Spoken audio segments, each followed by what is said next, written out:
Dans les temps anciens, lorsque la nuit tombait et que de douces brises soufflaient sur les collines de Grèce, les gens se racontaient souvent des histoires sur les dieux du mont Olympe. Ces histoires n'étaient pas toujours pleines de magie ou d'exploits glorieux. Parfois, elles étaient simplement des récits calmes et tristes d'un amour non accompli, d'humains et de dieux cherchant à jamais quelque chose qu'ils ne pourraient jamais atteindre. La première histoire parle d'Io, une belle jeune femme vivant près de la rivière Inachus. Io n'avait aucune idée que sa pure beauté avait attiré l'attention de Zeus, le dieu suprême du ciel. Zeus, comme d'habitude, ne pouvait pas résister à la tentation et essayait par tous les moyens de s'approcher d'Io. Mais Héra, la femme de Zeus, était une déesse pleine de jalousie et de vigilance.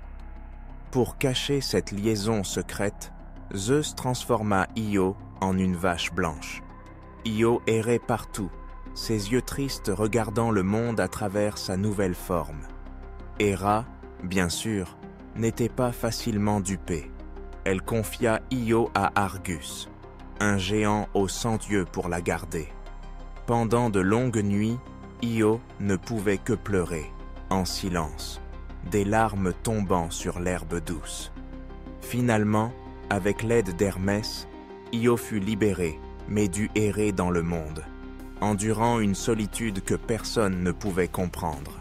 Ce n'est que lorsque Héra s'adoucit qu'Io redevint humaine, mais la blessure dans son âme resta à jamais, comme une cicatrice indélébile.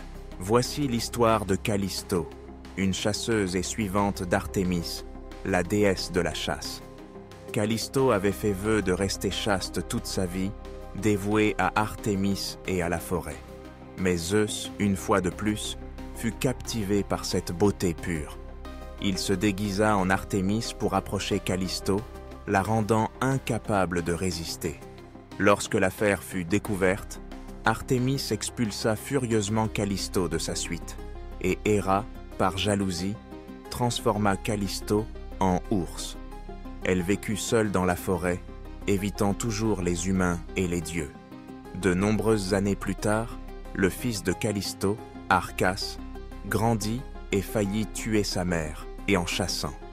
Zeus, pris de pitié, les emmena tous deux au ciel, les transformant en constellations de la grande ours et de la petite ours. Mais même là-haut, Callisto regardait toujours vers la terre, aspirant à redevenir humaine et à vivre la vie paisible qu'elle désirait. La troisième histoire raconte Europa, la princesse de Phénicie. Un matin, alors qu'Europa cueillait des fleurs au bord de la mer, Zeus apparut sous la forme d'un magnifique taureau blanc et s'approcha doucement d'elle.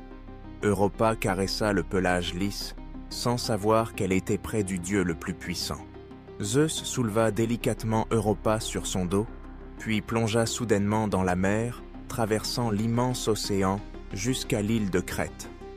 Là, Zeus révéla sa véritable forme et exprima son amour pour Europa.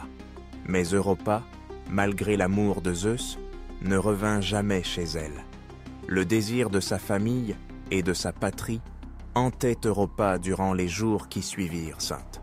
On dit qu'à cause de la tristesse d'Europa, cette terre fut nommée Europe, en souvenir de la jeune fille, loin de chez elle et de son amour triste.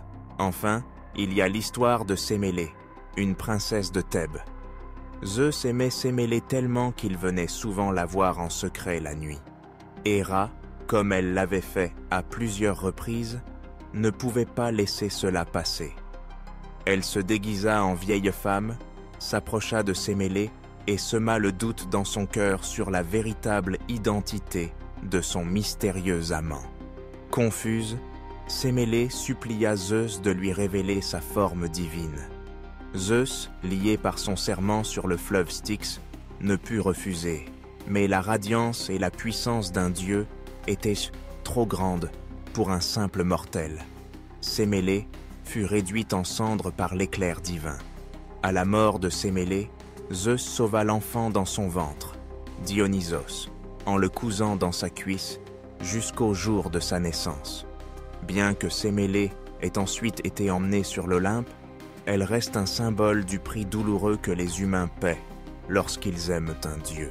Ces histoires, lorsqu'elles sont racontées, ne sont pas seulement des récits tristes d'amour raté.